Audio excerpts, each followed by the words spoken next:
emergency response, which is based in my ministry, has been supported more so by, Article 223, especially in funding, whereby it's an emergency fund that has neither been here or there.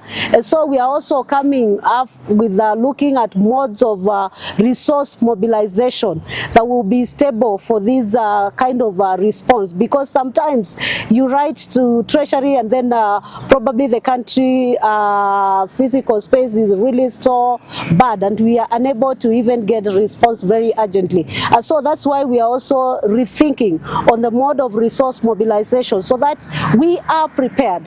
And coming back to your question on this meeting, indeed is like borrowing my words, that it has happened not only when we have floods in this country, but it has happened with a lot of lessons learned from the longest drought that has happened in this country.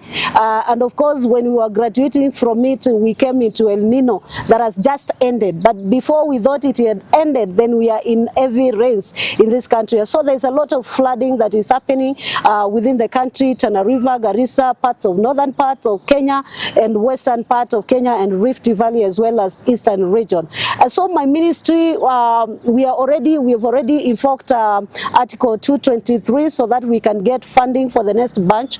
We have also begun responding to some of the food needs in these areas, in these prune areas. And today I was actually supposed to be in Homa Bay, but I had to stay behind for this important function. But from tomorrow, I'm hitting the road to Homa Bay, Busia, Kisumu, and the day following, of course, to Tana River and Tana Delta in totality. So what we are doing currently, of course, my ministry does what we call special program and more so relief.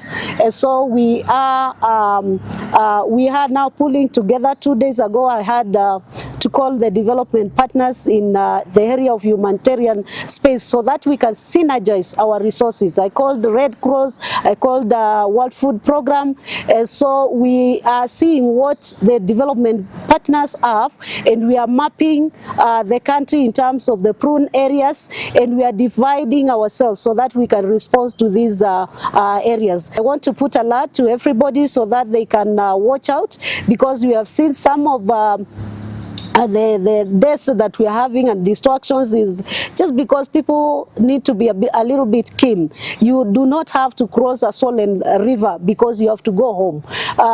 Because we have your precious life that we really care for.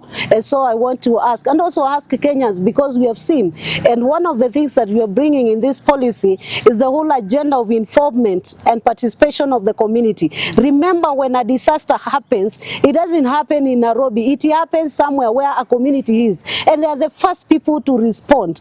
Even before the government comes, before the Red Cross comes, they're the ones who will make calls and ask for assistance. So that is where we're coming from, because we have realized sometimes, even as we graduate and as we want to take assistance, we are not involving the community and we are not appreciating.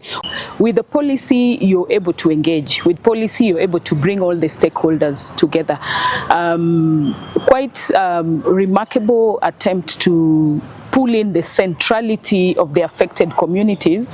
One, we've seen that in terms of how decision making has been devolved up to the smallest unit of government, down to the ward level, and this just shows you that there is the opportunity for the, as Madam CS has said, there's that opportunity to ensure that the affected communities are involved, they engage in the process. We are happy also to identify with this process, because when you look at development, however much you put in systems, you put in processes for long-term sustainability, disaster can actually take you back. But again, the way you respond through the relief processes is also very critical, because that now gives you the opportunity to rebuild. And this policy is just quite a very good opportunity. We are hoping that we can now move into finalization and then get the operational documents that are needed, the frameworks, and equally close on it by disseminating. One of the things that we've also contributed towards is the aspect of ensuring that we build the community's capacity to understand the policy and to know how to engage within its frameworks. It's difficult to talk of development and knowing what disaster can do. It can reverse all your gains as you talk about development, and therefore there has to be a nexus that when you're talking about development, remember there's disaster, and therefore your risk and the mitigation strategies have to speak to each other. When you're talking about mitigating of a disaster, the relief, the resilience building, recovery, whatever stage that it is, also know that it's through development that sustainability is also guaranteed. Good morning, everyone. Health, and I head the Division of Food Safety. I'm also a member of the technical committee that developed the policy. Thank you. Morning. My name is a member of the technical working committee.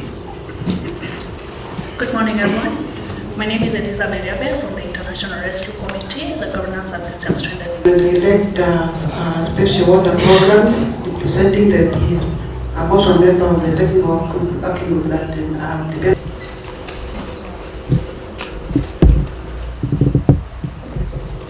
Yes, good morning everyone. My name is Herman, I'm a Foreign Service Officer of the Parliamentary and County Liaison Programs, State Department for ourselves, also a member of the Technical Working Group for the National Police Region. I'm Matilda Esignon from Special Program. Good morning everyone, my name is Alinet Dinga. I work for World Food Program. I head the nutrition unit. The National Resilient Livelihood Coordinator, the Sustainable Food Systems, representing CEO. The Nyaga Senior State Council and South and Regional Development. Good morning, my name is Munya.